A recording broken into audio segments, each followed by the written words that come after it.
It's a nice sunny day in California, and today we have this. This is the Royal Enfield Continental GT 650. Yesterday we rode the Interceptor. Today was the turn of the Continental GT Cafe Racer. And let's get quickly into what the motorcycle is.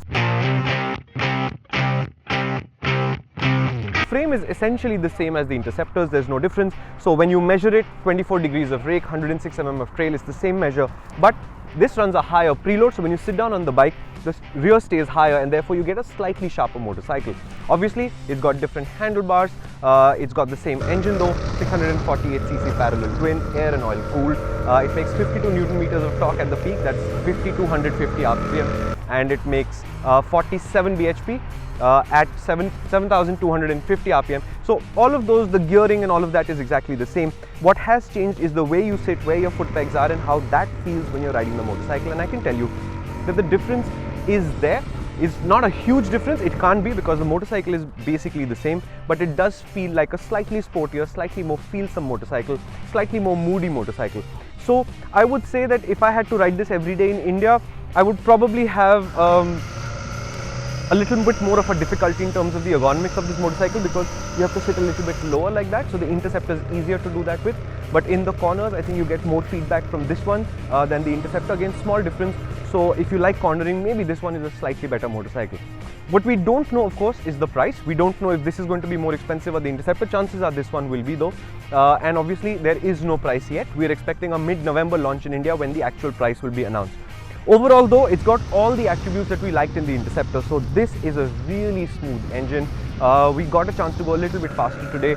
I would say that the cruise band hits almost 125, 127 kilometers an hour. That's where it stays smooth. After that, there's just a small amount of vibration, although there's still a lot of torque. So if you throttle on almost to 6500 RPM, the bike pulls quite hard.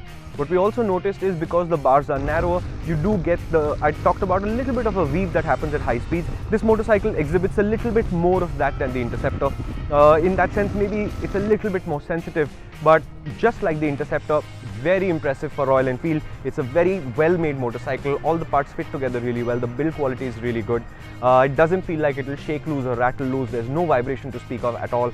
So all the little bits that need to fall into place have. Obviously, the styling does remind you of the old Continental GT 535, but you have to know all the panels are new. This tank is a 12.5 litre tank compared to the Interceptor's 13.5 or 13.75 litre tank. This panel is almost exactly the same. You can get a fly screen and make it a little bit more friendly for touring and all of this kind of thing. The one thing that you should note is this is the accessory seat with the color matched cowl. This is not standard on the motorcycle, you have to pay extra for this. The actual seat is a single piece unit with a little step in the middle, and in that step I think is better to have than the Interceptor's flat seat. But this particular seat I'm not a fan of because it's a little narrow here. After about I'm going to say 4 or 5 hours of riding today, I did have a little bit of a ache and a pain, so this seat I think needs a little bit more work. But overall, just like the Interceptor, extremely impressive, effortless motorcycle from Royal Enfield. Prices should be out mid-November. We're expecting sub 3 lakh pricing ex-showroom for these motorcycles, and deliveries should start sometime in January. That's the story of the Royal Enfield Continental GT. Do watch our other video on the Interceptor. Do read the stories on Overdrive. We are of course ODMag on Facebook, Twitter, Instagram and Facebook. And there's more content on the Royal Enfield from the launch in California.